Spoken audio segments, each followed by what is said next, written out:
Doctor और तो अब दर्द भी घुटने टेकेगा। पाकिस्तान के रक्षा मंत्री ख्वाजा आसिफ ने ये कबूल किया है कि उनके पूर्वज हिंदू थे। नमस्कार, मैं कीर्ति भारद्वाज और चैनल फॉर न्यूज इंडिया में आप सभी का स्वागत है। पाकिस्तान की राजनीति में अक्सर भारत, धर्म और पहचान को लेकर बयान सुर्खियां बनते रहे हैं, लेकिन इस बार मामला कुछ अलग है। पाकिस्तान के रक्षा मंत्री ख्वाजा आसिफ ने ऐसा बयान दिया है जिसने पाकिस्तान के इतिहास, शिक्षा व्यवस्था और सांस्कृतिक पहचान पर नई बहस छेड़ दी है।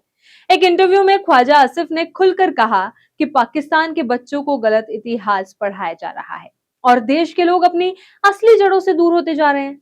उन्होंने यहां तक स्वीकार किया कि पाकिस्तान के कई लोग अपनी भारतीय और हिंदू विरासत को छिपाने की कोशिश करते हैं। ख्वाजा आसिफ ने कहा, हम पाकिस्तानी मुसलमान अपने हिंदू पूर्वजों से नफरत करते हैं। पाकिस्तान के आधे लोग झूठा दावा करते हैं कि उनके पूर्वज सऊदी अरब या ईरान से आए थे। उनका यह बयान पाकिस्तान में लंबे समय से चल रही उस मानसिकता पर सीधा हमला माना जा रहा है जिसमें अरब पहचान को श्रेष्ठ और स्थानीय भारतीय जड़ों को कमतर दिखाने की कोशिश की जाती रही है। आसिफ ने खुद का उदाहरण देते हुए कहा, मेरे पूर्वज हिंदू थे, क्या इससे मैं कम पाकिस्तानी हो जाता हूँ? ये टिप्पणी सोशल मीडिया से लेकर राजनीतिक हलकों तक चर्चा का विषय बन गई है। रक्षा मंत्री ने पाकिस्तान की शिक्षा व्यवस्था पर भी गंभीर सवाल उठाए। उन्होंने कहा कि इतिहास की किताबों में जानबूझकर कई महत्वपूर्ण भारतीय शासकों को नजरअंदाज किया गया। उन्होंने कहा, हमने चंद्रगुप्त मौर्य और अशोका को इतिहास की किताबों से हटा दिया क्योंकि वे हिंदू थे। आसिफ के मुताबिक पाकिस्तान की नई पीढ़ी को इस तरह तैयार किया गया कि वो अपनी प्राचीन सभ्यता और सांस्कृतिक इतिहास से कट जाए।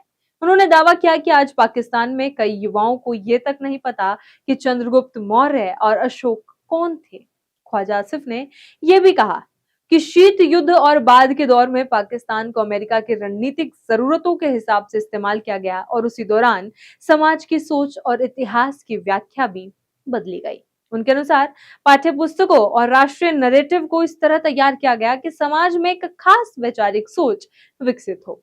विश्लेषकों का मानना है कि यह बयान पाकिस्तान में इस्लामी पहचान बनाम दक्षिण एशियाई सांस्कृतिक पहचान की पुरानी बहस को फिर सामने ले आया है।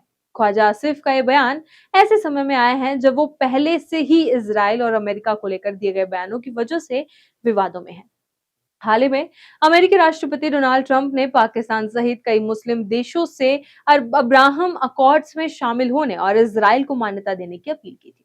इस पर प्रतिक्रिया देते हुए ख्वाजा आसिफ ने कहा था कि वो व्यक्तिगत रूप से ऐसे किसी समझौते के पक्ष में नहीं है जो पाकिस्तान के बुनियादी सोच से टकराता हो।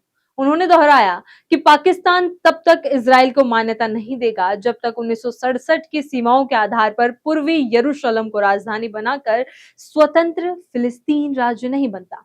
पाकिस्तान ने अपने 78 साल के इतिहास में कभी इजराइल को औपचारिक मान्यता नहीं दी। यही वजह है कि पाकिस्तानी पासपोर्ट पर आज भी लिखा होता है ये दस्तावेज इजराइल को छोड़कर सभी देशों के लिए मान्य है। लेकिन बदलते पश्चिमी एशियाई समीकरणों और अमेरिका के दबाव के बीच पाकिस्तान के भीतर इस मुद्दे पर भी मतभेद दिखाई देने लगे हैं।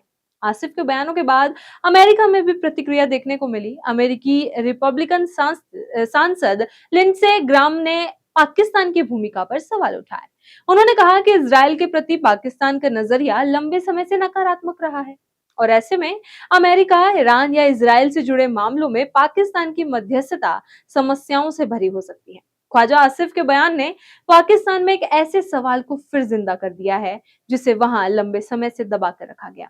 क्या पाकिस्तान अपनी ऐतिहासिक और सांस्कृतिक जड़ों से दूर हो चुका है? एक तरफ कट्टर धार्मिक पहचान की राजनीति है, दूसरी ओर ऐसे नेता हैं जो स्वीकार कर रहे हैं कि पाकिस्तान का इतिहास सिर्फ 1947 से शुरू नहीं होता। अब देखना यह होगा कि आसिफ का यह बयान केवल राजनीतिक विवाद बनकर रह जाता है या पाकिस्तान में इतिहास और पहचान पर किसी बड़ी वैचारिक बहस की शुरुआत करता है। इसी तरह खबरों के लिए बने रहे चैनल फॉर न्यूज इंडिया के साथ। डॉक्टर और तो अब दर्द भी घुटने टेकेगा।